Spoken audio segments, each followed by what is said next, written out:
ওহী নাজিলের সময় হযরত মুহাম্মদ মুস্তাফা সাল্লাল্লাহু আলাইহি সাল্লামের কাছে কি জিবরাইল আলাইহিস সালাম ওহী নিয়ে আসতেন, না আল্লাহ নিজে রুহুল আমিন রূপে আসতেন? তা আসুন পবিত্র কোরআন থেকে আমরা জেনে আসি।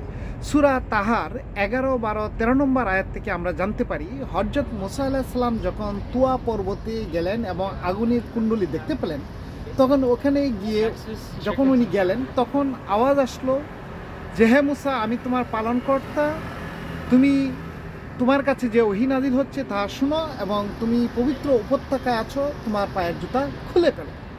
তাহলে এখান থেকে আমরা কি জানতে পারলাম যে মুসা আলাইহিস সালামের কাছে ওহী আল্লাহ নিজে নিয়ে আসছে। তাহলে আমরা ছোটোকাল থেকে কেন শুনে আসলাম যে জিবরাইল আলাইহিস সালাম আল্লাহর কাছে হযরত মুহাম্মদ সাল্লাল্লাহু আলাইহি ওয়াসাল্লামকে ওহী নিয়ে আসতেন? আসলে আল্লাহ রুহুল আমিন রূপে নিজেই স্বয়ং নিজে নিয়ে আসতেন। তো এখন আপনারা কমেন্টসে লিখে যান কে আসতেন। সো আমার ধারণা আল্লাহ তাআলা রুহুল আমিন রূপেই আসতেন।